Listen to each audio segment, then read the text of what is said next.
Grande BH em Pauta. Os problemas da sua região em debate na Band News FM. Hoje, dia 22 de março, é celebrado o Dia Mundial da Água. Nesta semana, o Grande BH em Pauta tem trazido discussões e personagens para falar sobre esse recurso natural. Esse importantíssimo assunto, na verdade, que as pessoas normalmente dão muito pouca importância a ele. Nós vamos falar hoje sobre o projeto Manuelzão, criado em 1997, por iniciativa de professores da Faculdade de Medicina da Universidade Federal de Minas Gerais, e o surgimento do Manuelzão está ligado às atividades do Internato em Saúde Coletiva, que é uma disciplina obrigatória da grade curricular do curso de medicina, em que os estudantes passam aí 3 meses em cidades do interior de Minas, desenvolvendo algumas atividades de medicina preventiva e também de medicina social. O histórico das experiências desses professores e estudantes revelou que não bastava, todos os anos, medicar a população, né, de tempos em tempos, dar remédio para curar problemas, por exemplo, como diarreia, que é um problema muito comum.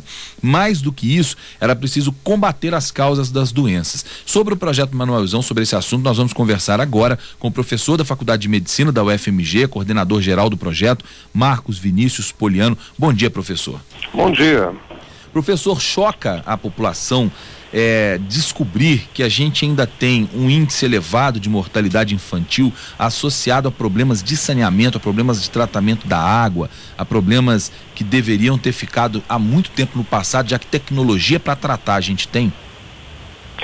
Com certeza, né? Eu acho que essa questão da água é fundamental para a vida e nós precisamos de água de boa qualidade, potável, né, tratada, para que as pessoas não corram risco de adoecer com águas contaminadas, né?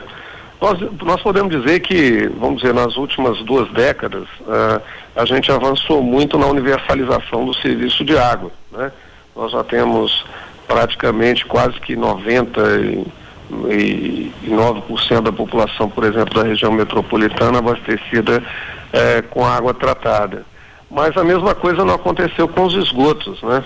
Então, nós ainda temos muitos esgotos caindo diretamente em córregos e com isso contaminando esses córregos onde principalmente crianças às vezes têm contato com essas águas e ali se torna um foco de doenças de veiculação hídrica e foco com lixo ali de presença de vetores, né, de ratos, baratas, e que acabam fazendo com que esses ambientes também levem à contaminação. Temos que da dengue, principalmente, né, que é um... Isso, e agora nós temos muito a situação da dengue, né? É outro exemplo aí de que nós não estamos cuidando da questão ambiental com o devido respeito e cuidado, né? Em vez de valorar melhor essa questão ambiental no sentido da preservação e consequentemente da manutenção de ambientes saudáveis, a contaminação desses ambientes tem exposto a população a riscos imediatos em relação a doenças, né? A gente fala de doenças de veiculação hídrica, nós estamos falando de amebíase, de giardia, tifo, hepatite, cólera, são muitas doenças, né? Exatamente. Agora, nós acompanhando aqui as reportagens que os jornais locais aqui de Belo Horizonte publicaram hoje sobre o Dia Mundial da Água, eu vi aqui uma informação, está até no estado de Minas, que desde janeiro 217 mil pessoas morreram de diarreia aguda, segundo dados do próprio Ministério da Saúde. E de 2000 a 2011, 34 milhões de casos de diarreia aguda foram diagnosticados. Todos os casos eles têm origem na água que a pessoa bebe. A diarreia pode matar, né? Exato, porque o que acontece é o seguinte, quer dizer, você tem um problema aí que muitas vezes o adulto, né, ele tem uma resistência às vezes um pouco maior a essas doenças, mas a criança, ela tem um processo ainda de formação de imunidade e elas são mais suscetíveis a esses quadros infecciosos. Então, com isso, é muito frequente a criança ter quadros de diarreia e vômito, né? E por conta dessa diarreia e vômito, é comum a desidratação.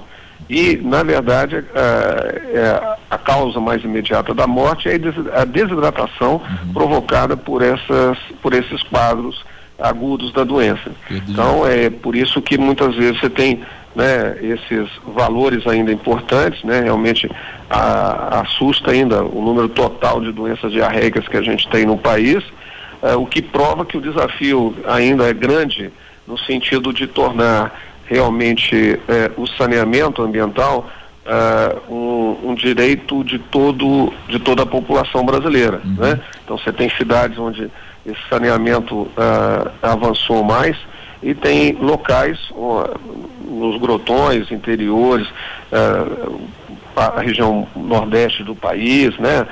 O norte, onde esse saneamento ainda é muito precário, o que consequentemente traz mais riscos às populações que habitam nessas áreas, né? Muito bem, professor, só para a gente encerrar, porque infelizmente nós acabamos ficando com o tempo apertado hoje, como é que está o projeto Manuelzão hoje? O projeto Manuelzão ganhou destaque internacional, é um projeto extremamente respeitado, ele tem hoje verba e condições suficientes de continuar sendo desenvolvido, como já foi no início desse projeto?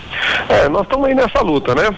Sempre uma luta constante, essa questão de trazer a questão ambiental para o centro da agenda política e da agenda econômica, mas eu acho que a gente conseguiu avançar, mostrar que se nós queremos ter qualidade de vida, nós temos que ter qualidade ambiental, e o rio, né, no caso aqui a nossa bacia do Rio das Velhas, é o nosso locus de ação, e onde a gente faz todo o esforço para mostrar que nós temos que ter uma outra relação com as águas, né? Nós não podemos continuar pensando que córrego e rio seja lugar para depositar lixo e esgoto, né? Tanto porque a gente provoca doença nesse processo, quanto a gente mata o rio, ou seja, um rio que era para ter peixe, a gente efetivamente já não encontra muitos mais peixes nessas regiões e comprometendo a biodiversidade como um todo. Então, nós temos que pensar que rio é para sempre e que nós temos que ter uma bacia, no caso do Rio das Velhas, rica em quantidade e qualidade de água para que nós possamos usufruir e, mais ainda, para que os que vão vir depois da gente possam ter as condições necessárias para sua sobrevivência nessa bacia. Muito bem, o professor Marcos Vinícius Poliano, que é coordenador, professor da Faculdade de Medicina do UFMG, coordenador geral do projeto Manuelzão. Muito obrigado por receber a nossa reportagem. Bom dia para o senhor, boa tarde já quase, né? Mas bom dia para o senhor ainda. Isso. A gente se fala numa próxima oportunidade, professor. Eu agradeço a oportunidade, estaremos sempre aqui abertos para discutir esses temas.